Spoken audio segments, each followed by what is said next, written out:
to just capture it Yeah. and allow you to really think and ponder about what you've heard, and also to share it with loved Exactly. ones. Because this is the thing. All right, so this morning I want to talk about a plumb line. Do you know what a plumb line is?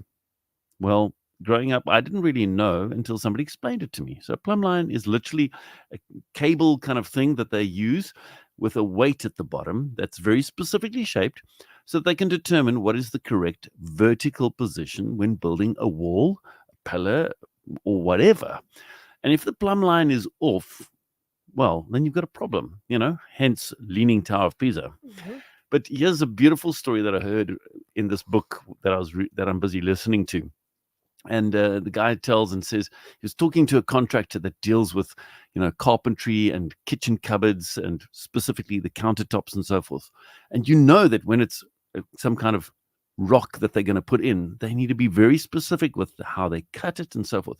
And so there was this high-rise building busy being built, and a block of flats, and they eventually were called in to do their carpentry, but they cut the stuff one place and then they brought it in and it didn't fit. And now they're starting to get irritated with the builders and the plumbers, like, hey, why didn't you put the stuff in the right way? Why did you, whatever. And they went back to the plans and they couldn't understand what was going on. Eventually they called a meeting, and everybody who was anybody involved with the project was at that meeting. And they were trying to figure out why are we having all these problems? And they discovered that the center line of the building was off by like 2 millimeters. Now, what's 2 millimeters? I mean, 2 millimeters is really not much, but in that case, it was a lot. It was a big, big impact that it had on the entire building project.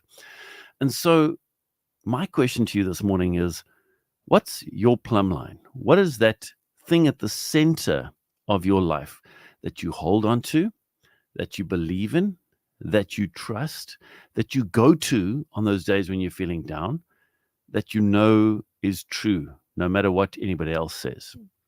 Now, I'm sure many of you would say, well, Jesus is at the center of it all. And that's good. But what does it mean?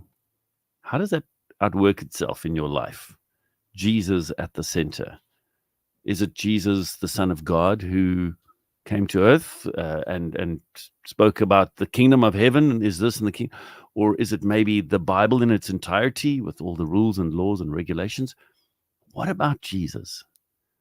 I hope your answer is the fact that God so loved the world that he sent his one and only Son to die on a cross.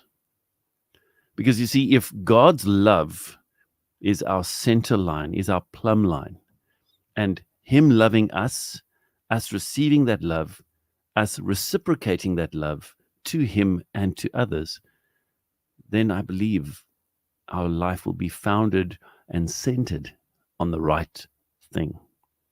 And it's a fact that God is love. Rachel said it earlier this morning. And it's not true because Rachel said it. No, it's true because the Bible tells us.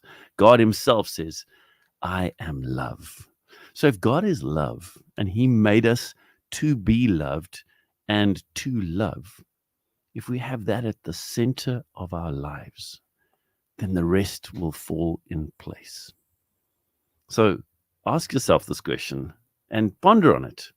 What is truly at the center of my life? What is that center line, that plumb line in my life? And how does my life work around that?